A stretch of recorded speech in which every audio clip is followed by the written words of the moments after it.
ನಮಸ್ಕಾರ ವೀಕ್ಷಕರೇ, public times Kannada news ಚಾನೆಲ್ಗೆ ಸ್ವಾಗತ. ನಾನು ನಿಮ್ಮ ರೂಪೇಶ್ ಕೆಂಸಾಗರ.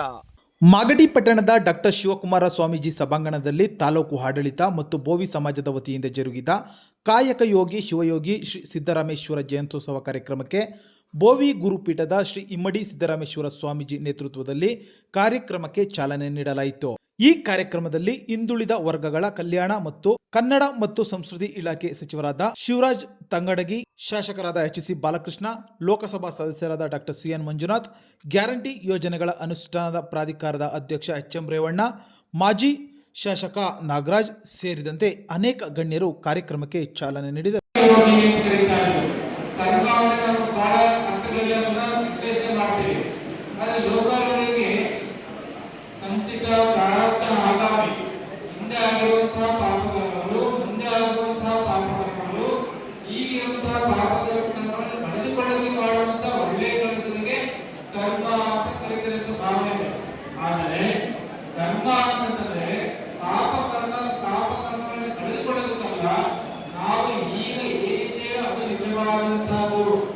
ಮನುಷ್ಯ ಮತ್ತೊಬ್ಬರಿಗೆ ಹೇಳಬೇಕಂತಂದ್ರೆ ತಾನು ಹೇಗೆ ಬದುಕ್ತಾನೆ ಅನ್ನೋದು ಬಹಳ ಮುಖ್ಯ ಆಗುತ್ತೆ. ಅದಕ್ಕೆ ಸಿದ್ದರಾಮೇಶ್ವರರು ನಾನು ದೇಹವಂತ ದೇವಾಲಯ ಮಾಡಿಕೊಂಡಿದ್ದೇನೆ, ಕೇವಲ ವೈದಿಕ ಪರಂಪರೆಗೆ ಜ್ಯೋತಿ ಬಿದ್ದು ಶೋಷಿತ ಸಮುದಾಯಗಳು ಜಾತ್ರೆಗಳನ್ನ ಮಾಡಿಕೊಂಡು ಧಾರ್ಮಿಕ ಆಚರಣೆಗಳನ್ನ ಮಾಡಿಕೊಂಡು ನೀವು ನಿಮ್ಮ ಮನೆಯ ಆಸ್ತಿಯನ್ನ ನಷ್ಟ ಮಾಡಿಕೊಳ್ಳಬೇಡಿ ಅಂತ ಹೇಳಿದ್ರು. ಈ ಹಿನ್ನೆಲೆಯಲ್ಲಿ ಅವರು ಕ್ರಾಂತಿಕಾರಿ ಒಂದು ಹೆಜ್ಜೆ ನಿಂತರೆ ಜಗತ್ತಿಗೆ ಮೊಟ್ಟ ಮೊದಲ ಮಾಸ್ ಮ್ಯಾರೇಜ್ಗಳನ್ನು ಪರಿಚಯಿಸಿದ್ರೆ, ಸಾಮೂಹಿಕ ಕಲ್ಯಾಣವನ್ನು ಪರಿಚಯಿಸಿದ್ರೆ ಅದು ಶಿವಯೋಗಿ ಸಿದ್ದರಾಮೇಶ್ವರರು ಅಂತೇಳಿ. ಇವತ್ತ ಈ ಕಾರ್ಯಕ್ರಮದೊಳಗ ಮೂರು ವಿಶೇಷಗಳನ್ನ ನಾನು ನೋಡಿದೆ. ಮೊದಲನೇ ವಿಶೇಷ, ನಾನು ವಿಶೇಷವಾಗಿ ಪಾತ್ರದವರಿಗೆ ಅಭಿನಂದನೆ ಹೇಳ್ತೀನಿ.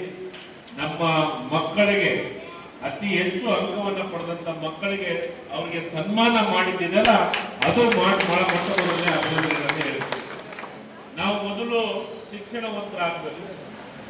ನಾವು ಮೊದಲು ಶಿಕ್ಷಣವಂತರಾದ್ರೆ ಏನು ಬೇಕಾದ್ರೂ ಸಾಧಿಸಕ್ ಸಾಧ್ಯತೆ ಇದೆ. ನಮ್ಮ ಸಮಾಜದವ್ರಿಗೆ ಛಲ ಐತೆ ಮತ್ತು ಶ್ರಮ ಐತೆ ಮತ್ತು ದುಡಿಮೆ ಮಾಡುವಂತ ಶಕ್ತಿ ಐತೆ. ಆದ್ರೆ ನಾವು ಅದನ್ನ ಏಕಚಿತ್ತದಿಂದ ಕೆಲಸವನ್ನ ಮಾಡಿದ್ರೆ ನಿಶ್ಚಿತವಾಗ್ಲೂ ನಮ್ಮ ಎಲ್ಲಾ ರಂಗಗಳಿಗೂ ನಾವು ಗೆಲ್ಲಕ್ಕೆ ಸಾಧ್ಯತೆ ಇದೆ ಅನ್ನೋ ಮಾತನ್ನ ಮೊಟ್ಟ ಮೊದಲಿಗೆ ಹೇಳಕ್ಕೆ ಇಷ್ಟಪಡ್ತೇನೆ. ರಾಜಕೀಯ ರಂಗಕ್ಕೆ ಹೋಗ್ರಿ, ರಾಜಕೀಯ ರಂಗಕ್ಕೆ ಹೋದ್ರೆ ನಮ್ಮ ಸಮಾಜದವ್ರನ್ನ ಬೇರೆ ಸಮಾಜದವ್ರು ಬಹಳ ಪ್ರೀತಿ ವಿಶ್ವಾಸದಿಂದ ನಮ್ಮನ್ನ ತಾಲೂಕು ಪಂಚಾಯತಿ, ಪಟ್ಟಣ ಪಂಚಾಯತಿ, ಪುರಸಭೆ, ನಗರಸಭೆ, ಜಿಲ್ಲಾ ಪಂಚಾಯತಿ ಎಲ್ಲರಲ್ಲೂ ಗೆಲ್ಲಿಸುವಂತ ಕೆಲಸವನ್ನು ಮಾಡ್ತಾರೆ. ಬೇರೆ ಸಮಾಜದವರು ನಮ್ಮನ್ನು ಬಹಳ ಪ್ರೀತಿಯಿಂದ ಅಪ್ಪಿಕೊಳ್ಳುವಂತ ಕೆಲಸವನ್ನ ಮಾಡ್ತಾರೆ. ಈ ಜನಾಂಗನೇ ಕಾಯಕ ಮಾಡ್ತಕ್ಕಂಥದ್ದು, ಯಾರು ಕೂಡ ಅವಲಂಬಿತವಾಗಿರ್ತಕ್ಕಂಥ ಜನಾಂಗ ಅಲ್ಲ. ತನ್ನ ಶಕ್ತಿಯ ಮೇಲೆ ನಿಂತು ಜೀವನ ಮಾಡ್ತಾ ಇರ್ತಕ್ಕಂಥ ಜನಾಂಗ ಇದು. ಬಹಳ ಕಷ್ಟಪಟ್ಟು ಜೀವನ ಮಾಡ್ತಕ್ಕಂಥದ್ದು. ನಮ್ಮನೆ ರೇವಣ್ಣವರು ಕೂಡ ಮಾತಾಡ್ತಕ್ಕಂಥ ಸಂದರ್ಭದಲ್ಲಿ ಹೇಳು, ಗುಡಿ ಗೋಪುರಗಳನ್ನ ಕಟ್ಟಂತವ್ರು, ದೇವಸ್ಥಾನಗಳನ್ನ ಕಟ್ಟಂತವ್ರು, ಅವತ್ತಿನ ಸಂದರ್ಭದಲ್ಲಿ ಕೆರೆಗಳನ್ನ ಕಟ್ಟಂತವ್ರು. ಇವತ್ತೇನು ಕೆರೆಗಳ ನಿರ್ಮಾಣ ಆಗಿದೆ ಅದನ್ನೆಲ್ಲವನ್ನು ಕೂಡ ಈ ಒಂದು ಜನಾಂಗ ಮಾಡಿರ್ತಕ್ಕಂಥದ್ದನ್ನು ಕೂಡ ನಾವು ಸ್ಮರಿಸ್ಕೋಬೇಕಾಗ್ತದೆ. ನಂತರ ಅವರು ಕಾಯಕ ಯೋಗಿಯಾಗಿ ಅಲ್ಲಮ ಪ್ರಭುಗಳ ಹತ್ರ ಹೋದ್ಮೇಲೆ ಅವರು ಜ್ಞಾನ ಯೋಗಿ. ಅವರು ಅಲ್ಲಮ ಪ್ರಭುಗಳು ನಮ್ಮ ಚನ್ನಬಸವಣ್ಣನವರು ಅವರನ್ನ ಗುರುಗಳಾಗಿ ಸ್ವೀಕಾರ ಮಾಡಿದ್ರು. ಅವರು ಆ ಒಂದು 12ನೇ ಶತಮಾನದ ಅನುಭವ ಮಂಟಪ, ಆ ಅನುಭವ ಮಂಟಪದಲ್ಲಿ ಬಹಳ ಪ್ರಮುಖವಾದಂತಹ ವ್ಯಕ್ತಿ ಮಲ್ಲಿಕಾರ್ಜುನವರು ಅಂತಕ್ಕಂಥದನ್ನ ಸಿದ್ದರಾಮೇಶ್ವರರು ಅಂತಕ್ಕಂಥದ್ದನ್ನ ಈ ಸಂದರ್ಭದಲ್ಲಿ ನಾನು ಹೇಳಲಿಕ್ಕೆ ಇಚ್ಛೆ ಪಡ್ತಾ, ಅದರಲ್ಲಿ ಬಸವಣ್ಣನವರ ಕಲ್ಯಾಣ ಕ್ರಾಂತಿಯಲ್ಲೂ ಕೂಡ ಬಹಳ ಪ್ರಮುಖವಾದಂತಹ ಪಾತ್ರವನ್ನ ವಹಿಸಿಕೊಂಡಂತವರು. ಬೋವಿ ಸಮಾಜದ ಕೊಡುಗೆ ಏನು ಎಂಬುದನ್ನ ಕುಮಾರ್ ಅವರು ತಮ್ಮ ಪ್ರಾಸ್ತಾವಿಕ ನುಡಿಗಳಲ್ಲಿ ಬಹಳ ಅಚ್ಚುಕಟ್ಟಾಗಿ ಬಹಳ ಅರ್ಥಪೂರ್ಣವಾಗಿ ಹೇಳಿದ್ದಾರೆ.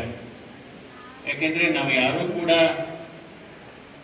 ಹುಟ್ಟಿನಿಂದ ನಾವು ಯಾವುದೇ ಒಂದು ಜಾತಿಗೆ ನಾವು ಸೀಮಿತವಾಗಿರೋದಿಲ್ಲ. ನಾವು ವೃತ್ತಿಯಿಂದ ಮಾತ್ರ ಒಂದು ಸಮುದಾಯ ಅಂತ ಹೇಳ್ತೀವಿ ಹೊರತು ಹುಟ್ಟಿನಿಂದ ಯಾರೂ ಕೂಡ ಜಾತಿಗೆ ಸೇರೋದಿಲ್ಲ. ಇದನ್ನು ನಾನು ಈ ಸಂದರ್ಭದಲ್ಲಿ ಹೇಳ್ತಾ, ಇವತ್ತು ನೋಡ್ಬೋದು. ನಮ್ಮದು ವೈವಿಧ್ಯಮಯ ಸಮಾಜ, ವೈವಿಧ್ಯಮಯವಾದಂಥ ಸಂಸ್ಕೃತಿ.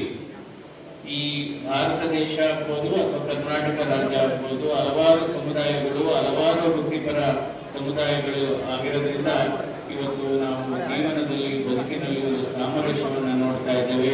ಯಾಕೆಂದ್ರೆ ಇವತ್ತು ಬೋವಿ ಸಮಾಜದ ಕೊಡುಗೆ ನಮ್ಮ ಭಾರತೀಯ ನಾಗರಿಕತೆಗೆ ಬಹಳ ಹೆಚ್ಚು ಕೊಡುಗೆಯನ್ನು ಕೊಟ್ಟಂತ ಸಮಾಜ ಅಂತ ಹೇಳಬೇಕಾಗುತ್ತೆ. ಜೊತೆಗೆ ನಮಗೇನು ಆಗಬೇಕು ಅನ್ನೋದನ್ನು ಕೂಡ ಹೇಳಿದರು. ಬಹಳ ಸಂತೋಷ. ಸಂಘಟನೆಯಿಂದ ಏನಾದರೂ ಪಡೆಬೋದು ಅನ್ನೋದಕ್ಕೆ ನಾನಂತೂ ಬಹಳ ಒತ್ತು ಕೊಡ್ತೇನೆ. ಇವತ್ತು ಮಾಗಡಿ ತಾಲೂಕಿನಲ್ಲಿ ಬಹು ಸಂಖ್ಯಾತರು ಇದ್ರೂ ಕೂಡ ಸಂಘಟನೆಯ ಕೊರತೆಯಿಂದ ನಿಮಗೆ ಅಷ್ಟು ಆದ್ಯತೆ ಸಿಕ್ಕಿರಲಿಲ್ಲ ಅನ್ನೋದನ್ನ ಯಾರು ಮರೆಯಬಾರದು ಅಂತಕ್ಕಂಥದ್ದನ್ನು ಹೇಳಕ್ಕೆ ಇಷ್ಟಪಡ್ತೇನೆ. ಕನಿಷ್ಠ ಇವತ್ತು ನನಗೇನು ಸಂತೋಷ ಅಂದ್ರೆ, ಜಾತ್ರೆ ಒಂದ್ಸಾರಿ ಸೇರಿ ಆ ಜಾತ್ರೆಯಲ್ಲಿ ಸಮಾಜದ ಹೆಸರಲ್ಲಿ ಅನ್ನದಾಸೋಹವನ್ನು ಮಾಡೋದು, ಪರಮ ಪೂಜ್ಯ ಗುರುಗಳು ಕೂಡ ಬಂದಿದ್ರು. ಅದಕ್ಕಾಗಿ ಮೊದಲನೇದಾಗಿ ಪ್ರಸ್ತಾವನೆಯನ್ನು ಮಾಡ್ತೇನೆ. ಬಂಧುಗಳೇ, ನೀವೇನು ನಮ್ಮ ಅರವಣಿಕೆ ಪಕ್ಕದಲ್ಲೇ ನಿಮ್ಮ ಜಾಗ ಇದೆ, ನಿಮ್ಮ ಅರವಣಿಕೆ ಪಕ್ಕದಲ್ಲೇ ತಿರುಗುತ್ತಿದೆ. ಅದೇ ರೀತಿ ಮಾರ್ಗದಲ್ಲಿ ನಮ್ಮ ಊರಿನಲ್ಲಿ ಈ ರೀತಿಯ ಎಲ್ಲ ಸಂಸ್ಥೆಗಳನ್ನು ಕೂಡ 25 ಲಕ್ಷ, ಅದು ಲಿಂಗಾಯತರು, ಮಕ್ಕಳಿಗರು, ಅಂಬೇಡ್ಕರ್ ಭವನ ಮತ್ತು ಇನ್ನಿತರ ಏಳಿಗರು ಎಲ್ಲರಿಗೂ ಕೊಡಿಸಿದ್ರು. ಆದರೆ ಇವತ್ತು ನನಗೆ ಅವಕಾಶ ಬಂದಿದೆ. SCPTSನಲ್ಲಿ ನಾನು ಮತ್ತು ಬಾಲಕೃಷ್ಣರವರು ಹಾಗೂ ನಮ್ಮ ಸಚಿವರು ಸೇರಿ ಸಿದ್ದರಾಮಯ್ಯನವರನ್ನು ಕೇಳ್ಕೊಳ್ತೇವೆ, ಜಾಗದ ಖಾತೆ ಮಾಡಿ ಬಂದರು. ಜಾಗದ ಖಾತೆ ಮಾಡಿಸಿ ಕೆಲವು ಕರ್ನಾಟಕ 500 ಕೋಟಿ ದುನಿಯಾದಲ್ಲಿ ಸ್ಥಳ ಮಾಡೋ ಓಡಾಡೋದು ಸ್ವಂತಕ್ಕೆಲ್ಲ ಮಾಡಿ ಹೆಂಗಾಗಿದೆ ಜನ ಅಂದ್ರೆ ಸ್ವಂತ ನಾನು ಸೇರಿ ಸ್ವಂತಕ್ಕೆ ಮಾಡ್ಕೊಳ್ತೀರಿ. ಸಮಾಜದ ಬಗ್ಗೆ ಅಷ್ಟು ಕಾಳಜಿ ಬೆಳೀತಲ್ಲ. ನಿಜವಾಗಿಯೂ ಕೂಡ ದುಡ್ಡು ಅಂತ ಕೇಳಿಲ್ಲ, ಜಾಗದ ಖಾತೆ ಮಾಡಿಸಿ ನಾನಿದ್ದರೆ, ಬಾಲಕೃಷ್ಣವರಿದ್ದಾರೆ, ಕನ್ನಡಿಗೆ ಅವರಿದ್ದಾರೆ, ಸರ್ಕಾರದಿಂದ ಹಣ ಕೊಡಿಸ್ತೀವಿ. ಅದರ ಜೊತೆಗೆ ನೀವು ಸೇರ್ಕೊಳ್ಳಿ. ನಾನು ಕೂಡ ಮಾತಿಗೆ ಅನೇಕ ಸಂಘಟನೆಗಳಿಗೆ ಕೊಡಿಸಿದ್ದೇನೆ. ಎಲ್ಲರೂ ಒಂದು ಭವನ ಇರಬೇಕಾದ್ರೆ ಬೋವಿ ಸಮಾಜದ ಭವನ ಇಲ್ಲ, ಅದು ಬೇಕು. ಸಿದ್ದರಾಮಯ್ಯ ದೇವಸ್ಥಾನ ಹೋಗ್ಬೇಡಿ ಅಂತ ಹೇಳೋದು. ಆದರೆ ಇಲ್ಲಿ ಬಂದು ನಾವು ಶಿವಕುಮಾರ ಸ್ವಾಮೀಜಿಗಳ ಇದು ಕೂತ್ಕೊಂಡ್ರು ಸಂತೋಷ. ಅವ್ರು ನಡೆದಾಡೋದವರು ನಮ್ಮ ಪದೇ ಕೂತ್ಕೊಳ್ಳೋದಕ್ಕೆ ಗೌರವ ಇರುತ್ತೆ ಅನ್ನೋದನ್ನ ಅದಕ್ಕೆ ಪ್ರಯತ್ನ ಮಾಡಿ ಅಂತಕ್ಕಂಥ ಮಾತನ್ನ ಹೇಳಿ, ಸಿದ್ದರಾಮೇಶ್ವರರು ಎಷ್ಟು ಕಾರ್ಯ ಅಂದ್ರೆ ನಾವು ನೋಡ್ತಾ ಇದ್ದೇವೆ. ಅವರ ಜೀವನದಲ್ಲಿ ಅತ್ತಿಗೆ ಅವರು ಕೆರೆ ಕಟ್ಟೆಗಳನ್ನು ಕಟ್ಟಿಸುವ ಮೂಲಕ ಅವರ ಜೀವನವನ್ನು ಪ್ರಾರಂಭ ಮಾಡಿದ್ದಾರೆ ಅನ್ನೋದೇ ಇತಿಹಾಸ. ಅವರ ಸಮಕಾಲೀನ ಜೊತೆಯಲ್ಲಿ ಬಸವಣ್ಣನ ಜೊತೆಯಲ್ಲಿ ಅನುಭವ ಮಂದಿರದಲ್ಲೂ ಭಾಗವಹಿಸಿ ಇವರಿಗೆ ದೀಕ್ಷೆ ಕೊಟ್ಟವರು ರೇವಣ ಸಿದ್ದೇಶ್ವರರು, ನಮ್ಮ ಗುರುಗಳು ಆದಂಥ ರೇವಣ ಸಿದ್ದೇಶ್ವರರು ಅನುಭವ ಪೂಜೆ ಹೇಳ್ತಾರೆ. ಸಿದ್ದರಾಮೇಶ್ವರರಿಗೆ ಅವರ ದೀಕ್ಷೆ ಕೊಟ್ಟವರು ಅನ್ನೋದು ಕೂಡ ಇದು ಪ್ರತೀತಿ.